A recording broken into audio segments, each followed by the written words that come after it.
উত্তরার milestone school and কলেজে ভয়াবহ বিমান দুর্ঘটনা, মাইলস্টোন ট্র্যাজেডি, যা বাংলাদেশের ইতিহাসে বাংলাদেশের মানুষ এমন দুর্ঘটনা কখনো দেখেনি। বাংলাদেশ পুরো আজকে স্তব্ধ হয়ে গেছে। এত এত কোমলমতি শিক্ষার্থীর মৃত্যু এদেশের মানুষকে আজকে শোকাহত করেছে।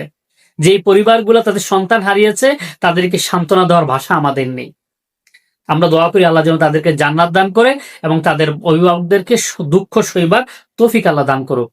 বিশেষ করে যারা অসুস্থ হাসপাতালে চিকিৎসাধীন আছে, তাদের সহযোগিতার জন্য আমরা দেখছি সারা দেশের মানুষ ছুটে আসছে। আমরা আজকে দুপুর থেকে দেখছিলাম কুমিল্লার পুলিশ লাইন থেকে যাদের নেগেটিভ রক্ত আছে তারা বাসে করে করে ঢাকায় আসছে রক্ত দেওয়ার জন্য, বিভিন্ন হসপিটালগুলোতে ছুটে যাচ্ছে রক্ত দেওয়ার জন্য।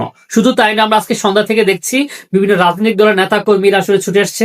যেটা আমরা বরাবরই দেখি, বাংলাদেশে যখন কোনো বিপদ, ট্র্যাজেডি বা দুর্ঘটনা আসুক, সকল দুর্ঘটনা মোকাবেলায় এদেশের মানুষ ধর্ম, বর্ণ, রাজনীতি, মতভেদ ভুলে সবাই একসাথে কাজ করে। এবারও তার ব্যতিক্রম নয়। কুমিল্লাতে আমরা দেখছি কুমিল্লা বিএনপির নেতা, বিএনপি চেয়ারম্যানের উপদেষ্টা হাজী আমিনুর রশিদ ইয়াসিন, ওনার সহযোগিতায় এবং দৈনিক কুমিল্লার কাগজের ব্যবস্থাপনায় কুমিল্লাতে ব্লাড সংগ্রহ চলছে এবং এখানে ব্লাড দেওয়ার জন্য কুমিল্লার মানুষ হুমড়ি খেয়ে পড়েছে।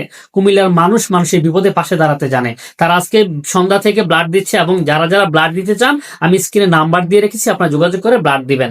এবং আপনারা সবাই, সারা দেশবাসী, আমাদের এই ছোট ছোট কোমলমতি বাচ্চাদেরকে বাঁচানোর জন্য দ্রুত ঢাকায় চলে আসুন।